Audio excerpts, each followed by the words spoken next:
All right, 1 Kings chapter 14. Let's call this one I believe, but in reality, because we are going to look at the northern and southern kingdoms now that Israel has been divided, still under the control of Jeroboam in the north over the northern 10 tribes and Rehoboam in the south over roughly the southern two, Judah and Benjamin. They are two kings who are essentially going to make a different version of the same mistake, and that's doing bad math. And I'm not great in math, but in algebra, we learned about variables, and variables are just that. They are a variable. And if you plug the wrong fixed number into a variable position, you can get the wrong answer, as I know very well.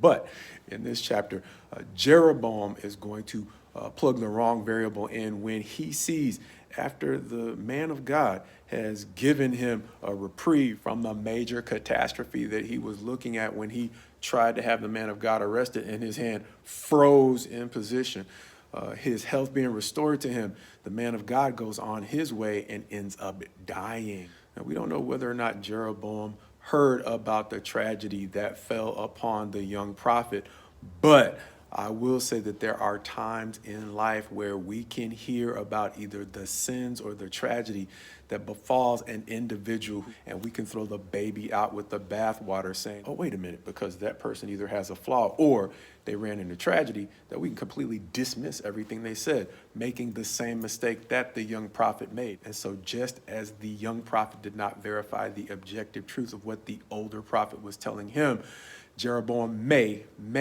have made a similar mistake. And so after Jeroboam was given a pass on the catastrophe that God had placed on him, and now the fear was no longer there, he might have fallen into the temptation that I think faces us all after we have narrowly escaped a major incident, and that is to second guess what we actually went through. And so in life, even if he did not necessarily know about what happened to this younger prophet, there are times when we can be tempted, once we have been given a break and the fear has gone, to now begin to second guess and say, wait a minute, was I scared for nothing?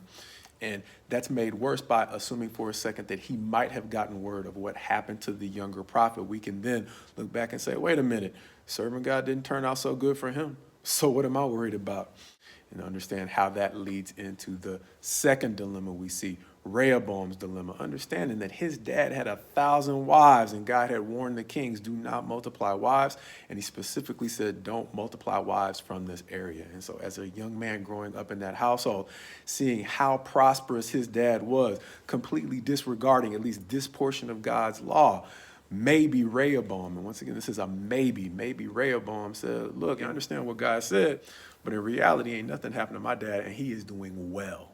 And so in looking at Rehoboam and Jeroboam, we are potentially looking at two different ways that reality can deceive us into getting the math done all wrong. When we decide that we are going to plug unhealthy assumptions into the variable portion of God's equations, understanding that Rehoboam couldn't necessarily do what Solomon did because he was dealing with a different level of grace from God. And in contrast, Jeroboam, in paying too much attention to the reality of the young prophet's mistakes, he did not pay enough attention to the reality that the young prophet was still telling him the truth. And what happened to the young prophet was really just an example of what was about to happen to Jeroboam. And so Jeroboam is going to have pointed not only his family, but Israel in such an unhealthy direction that they're going to find it difficult, if not impossible, to turn things around.